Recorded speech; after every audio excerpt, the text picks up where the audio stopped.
အဲ့တော့ဝန်ထမ်းတွေမှာလည်းအမြဲတမ်းမှတ်ထားပါဘယ်ဝန်ထမ်းကအထူးကျွန်ဆုံးဝန်ထမ်းလဲဆိုတာကိုစောင့်ကြည့်ဖို့လိုတယ်ဥပမာဝန်ထမ်း6ယောက်ခန့်နိုင်ဆိုအဲ့6ယောက်တည်းမှာအယောင်ကဘသူကပို့တော်တာလဲဘသူက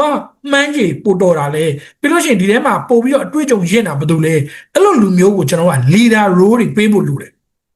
နော်အလုပ်ချင်းလုပ်တာတူပေမဲ့ခေါင်းဆောင်နေရာကိုပေးထားမယ်လို့တတ်ရှိတယ်အဲ့လိုလူမျိုးတွေကိုလာကျွန်တော်တို့မှတ်မြောက်စားခဲ့ဘူးနော်မချီးမြှောက်ခဲ့ဘူးအကဲများလုပ်ငန်းခွင်ထဲမှာတကယ်ချီးမြှောက်တဲ့လူကိုမချီးမြှောက်မိဘူးဆိုလို့ရှိရင်နှစ်ပိုင်းဆုံးရှုံးနိုင်တယ်ပထမတစ်ခုကလုပ်ငန်းခွင်နဲ့ပတ်သက်ပြီးတော့လုပ်ငန်းခွင်ထိရောက်မှုဆုံးရှုံးသွားနိုင်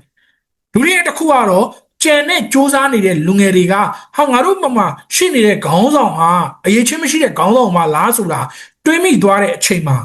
ကျွန်တော်တို့တွေကလေးတွေရဲ့စိတ်သက်ပြတ်ပြားတာဆုံးရှုံးနိုင်တယ်လုပ်ငန်းဆုံးရှုံးနိုင်တယ်တင်းဖို့ဆုံးရှုံးနိုင်တယ်အဲ့လိုမျိုးနှစ်ခုဆုံးရှုံးသွားတာဒီကျွန်တော်တို့ဒီအရေးချင်းရှိတဲ့ခေါင်းဆောင်ကိုမတင်မိလို့ဖြစ်ပါတယ်အဲ့ဒါကြောင့်ကျွန်တော်တို့ကအမြဲတမ်းမှတ်ထားပါလုပ်ငန်းထဲမှာကျွန်တော်တို့ဒီဖောက်တယ်ရဲ့လိုအပ်ချက်ကိုတိတိကျကျတိတိပပပြောနိုင်တဲ့သူကိုရှာပြီးတော့အဲ့လိုလူမျိုးကိုချီးမြှောက်ထားပါအကယ်၍မြန်နောက်ပိုင်းဝန်ထမ်းတွေဝင်လာခဲ့ပြီဆိုရင်သူ့လက်ထဲကနေ training ပေးခိုင်းပါ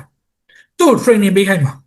သူဒီအားလုံးရဲ့ဆရာနေရဆရာမကြီးနော်တေချာတယ်မင်းနော်ဒီညီမလေးကိုနေငါကြောက်တယ်မင်းနော်စသဖြင့် role ပေးပါအဲ့လိုမျိုး trainer role ပေးလိုက်ခြင်းအပြင်သူကိုယ်တိုင်လည်းပို့ပြီးတော့